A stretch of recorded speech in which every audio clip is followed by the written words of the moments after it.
Wonderful to be with you. Middle of the week, ladies and gentlemen, in the court of public opinion from the garage. Pete and I are here, and very happy to be here. Thank you for looking in. Plenty to talk about, but the day, by way of birthdays, May 3. Happy birthday if you're having a birthday, or happy wedding anniversary, or happy celebration. Tomorrow, of course, is... Do you know what tomorrow is, Pete? No. It's Star Wars Day. As in May the 4th. You see, May the 4th be with you. Of course. Well, we'll do that tomorrow. Anyway, May 3 today. 1978. The first unsolicited bulk commercial email. Spam, in other words. Sort of this stuff that gets shotgunned out at us. It's sent by a Digital Equipment Corporation marketing representative to every address on the US West Coast. Happy birthday, spam. 1978. Wait, that's back quite some distance, isn't it? 78. Bing Crosby. I really like Bing Crosby. I know that a lot of people didn't. I mean, his own children endlessly wrote books critical of the way in which he brought them up and whatever. But gee, I found him. You must speak of people as you find them, I suspect. No, I really liked him. He came on my program and was an absolutely fantastic guest. Bing Crosby. He was born this day in 1903. White Christmas, of course. Peace on Earth, The Little Drummer Boy. His movies, lots and lots of them, you couldn't count them, Going My Way. Born in 1903, he died in 1977. Going My Way, by the way, which starred Bing Crosby, premiered in New York, same day, not the day he died, mind you, but anyway, the Academy Award for Best Picture. The year was 1945. Investor Warren Buffett decides to dump all his US stock in the major airlines, 4 major airlines. He said the world has changed for aviation, reflecting an increasingly bleak outlook for the industry. That was 2020. Must have a good nose, that Warren Buffett. It's funny, man. Don't know what he does with his money. He drives the same beige-coloured 1970 Volvo 4-door sedan that he had, well, back in the 1970s. He must have some hobbies or vices or something. Be very interesting to talk to him. He'd make a very interesting interview. The Anne Frank House opens in Amsterdam in the Netherlands, 1960. The Academy of Motion Picture Arts and Sciences members vote to expel Bill Cosby and Roman Polanski. That was 2018, and the beginning, well, I suppose it wasn't the beginning, it was sort of getting into all of this business about, well, I guess up until a certain point, bad behaviour was simply overlooked. And it wasn't just the stars that did it, quite clearly it was everybody. Anyway, it's all changed now, I would think. Golda Meir, Israel Prime Minister. She was a teacher to begin with, stateswoman, 4th Prime Minister of Israel, known as the Iron Lady of Israel. She was born in Kiev in Ukraine in 1898. She died in 1978. Wonderful woman. Machiavellian is a word that's crept into the language. In fact, I think there was a restaurant in Sydney called Machiavellia. Niccolo Machiavelli, 1469. Italian statesman and author. Born in Florence, he died in 1527, but he must have been a kind of shifty character, because when you say that somebody is behaving in a Machiavellian way, it means a very devious way. I think. David Hooks, Australian cricketer, coach, commentator. He was born in Mile End in Adelaide on this day in 1955. He died in 2004 in very sad, tragic circumstances. Japan's post-war constitution goes into effect 1947 on this day, granting universal suffrage, stripping the Emperor Hirohito of all his symbolic powers and outlawing Japan's right to make war. They didn't have an army, they had a self-defense force. But that's changing a bit these days. Mary Astor, the American Academy Award-winning actress, The Maltese Falcon, I remember she was in that with Humphrey and Sidney Greenstreet. Great movie. Born 1906, died 1987. Oh, and New Zealand proclaimed a colony independent of New South Wales, 1841. Well, I don't know, to be quite honest with you. It would make a lot of sense to have the United States of Australia, wouldn't it? Because they tell me that if you go up to Cape York, New Guinea, which is totally dependent mostly on us for foreign aid, they couldn't survive. But they tell me that looking out at its closest point, you can see New Guinea, Papua New Guinea. It's 4 kilometres. 4 kilometres separate the two countries. So you'd incorporate that, and you'd incorporate New Zealand. And hey, Pete, do you think this is a good idea? Not so. New Zealand, okay. Yeah, maybe I have to rethink this a little bit. Because in Papua New Guinea, they have these people called the rascals, and they do terrible things, and it's just, basically, they regard it as mischief. I would hardly think. Well, they still eat people, yeah. They are cannibals in the highlands, headhunters. Yeah. Have you ever seen any of those shrunken heads that they do? Yes. Oh, very attractive. Oh, dear. I'll give you one more. Bill Gates and his wife Melinda Gates announced their divorce after 27 years, 2021. Yeah. Oh, and that's a sad one. British girl Madeleine McCain disappears from her bed in a holiday apartment in Portugal on this day in 2007. One of those, I don't know, awful mysteries, which we could do without. Now, if you can believe Four Corners, we should have a good look at the Collins-class submarines, as well as the new ones. They confirm what I said several months ago, that of the 6 Collins-class submarines, there is only one which is ever battle-ready, seaworthy. I was also told that crewing the ships, the boats, was difficult or impossible. People just don't want to be submariners, it would seem. There's nothing new about this. The Oberon class, which was the one before the Collins, 6 of them never seemed to leave port for years.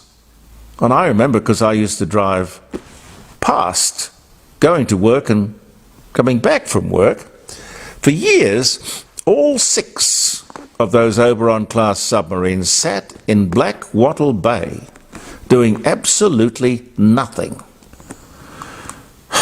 But something I didn't know before, Four Corners, was that at the moment, most of the crew of the Collins are foreign. And I don't know whether they've got passports, or they have visas, or maybe they were selected because of particular skills that we didn't have. Don't know. But interesting if you saw it. As long as I can remember, I have said on air, the NDIS will send this country broke. Thank you, Julia Gillard. The Prime Minister said as much the other day. I pricked my ears up when I heard that. I was saying this kind of stuff 5 years ago. If I knew it then, why didn't the government? And that goes for Liberal and Labor. It's growing at an alarming rate. The Prime Minister is talking about, to his credit, he's talking about cuts and caps and controls. But, like the disability support pension, there is no way the number of disabled people can grow at 18% a year. How is that possible? No plan, apparently, caps and cuts and controls, but no plan to be more strict on eligibility.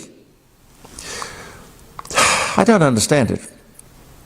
People who for years have led a normal life, well, what's normal? I don't know. They're now being labelled or can claim to be disabled. I mean, things like autism, for example, dyslexia, dyspraxia.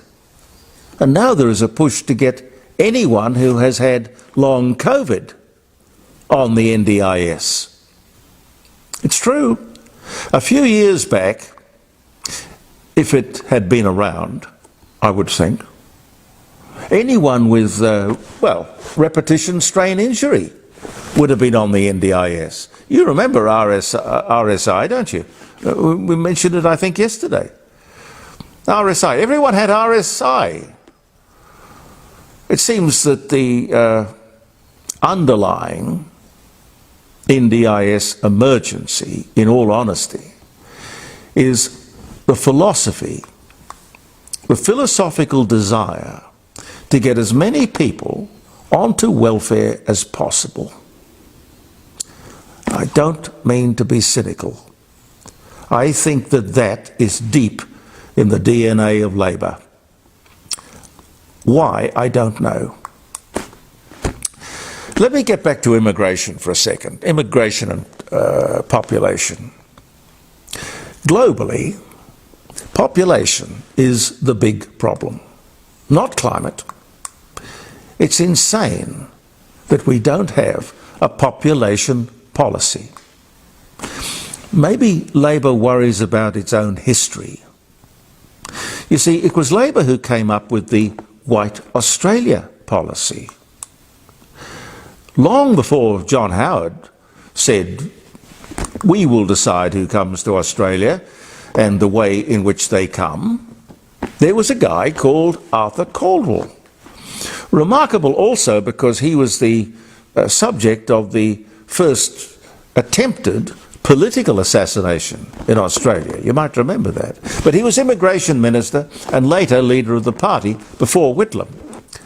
The White Australia policy, which was a Labor invention, living proof that we shouldn't go back and harass people for past mistakes. The White Australia policy was the invention of the famous, or infamous, 12 faceless men who ran Labor.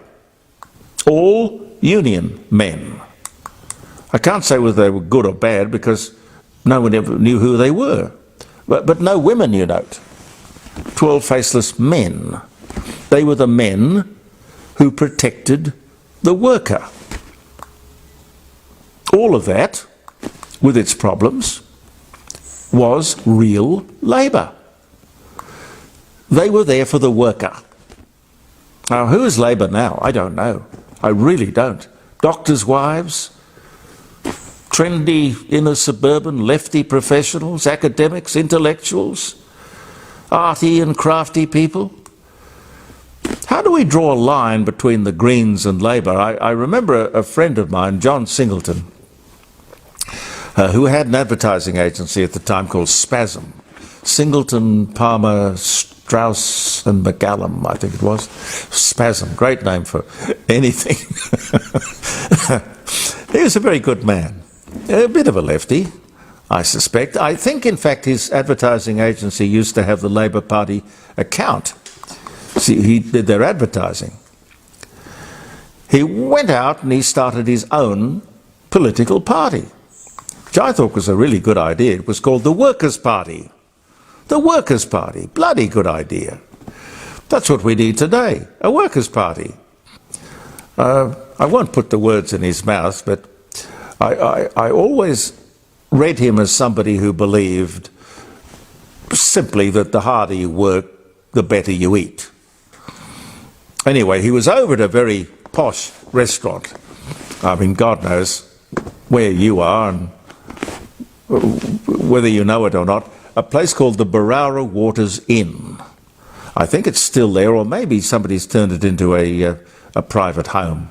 But it was just a fabulous place. Position, right there on the river, absolutely beautiful. It was on the Hawkesbury River. But you couldn't get there easily. You either went by seaplane or you parked your car on the mainland and got a ferry across. Lots of well-heeled people did. Not me, but lots of wealthy people did. John Singleton was there one night when he returned to his Rolls-Royce on the mainland. It had been burnt out, destroyed, burnt to the ground. Silver Shadow, I think it was, a Silver Shadow. Now, I seem to think shortly after that he gave up politics. He shouldn't have. He would have been a very good, rational force. Self-made man. I think we need more of those. I really do. Let me talk to you briefly about Sudan, or Sudan, however you want to say it. Terrible pictures of people trying to get out of Sudan. Another living African tragedy being played out on prime time television and in all the ads that the aid people run endlessly. Global television. Suffering. Africa. Once settled by, some people would say invaded by, I don't know. Depends on how you look at it. Portugal, France, Germany, Britain was certainly there. Holland, Belgium, Congo. Stable, prosperous countries all. What happened? What went wrong? Oh yes, I'm sorry. Yes, I know. They kicked all the colonialists out. The UN was behind that. From peace and prosperity to mayhem and chaos. I wonder how many people would rethink that decision today in the light of what has been going on since. You just have to take a look at history. There is, of course, the genocide that took place in Rwanda. I think it was the Hutus and the Tutsis, I think. Somalia, the Central African Republic, Libya, Mali, Ethiopia, the Democratic Republic of the Congo, Uganda. You remember Idi Amin and Uganda, Chad, Kenya, Nigeria, and if you remember, well, Nigeria and Biafra. You remember that horrible civil war? Zimbabwe. There's not one country that I can think of in Africa that isn't a violent, disruptive basket case. And the people are the ones, of course, who suffer. All run by a coterie of tin pot despot dictators. All of the suffering.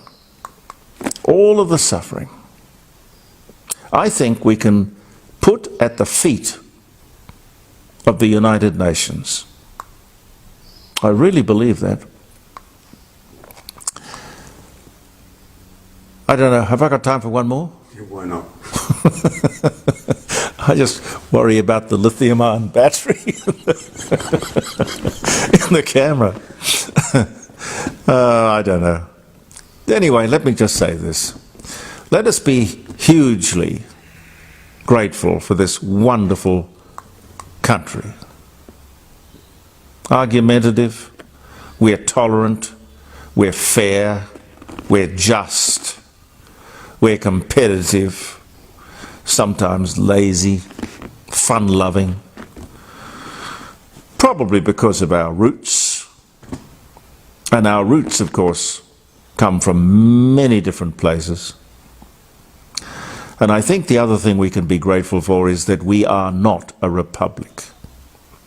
Because the system we have at the moment, thank God, works.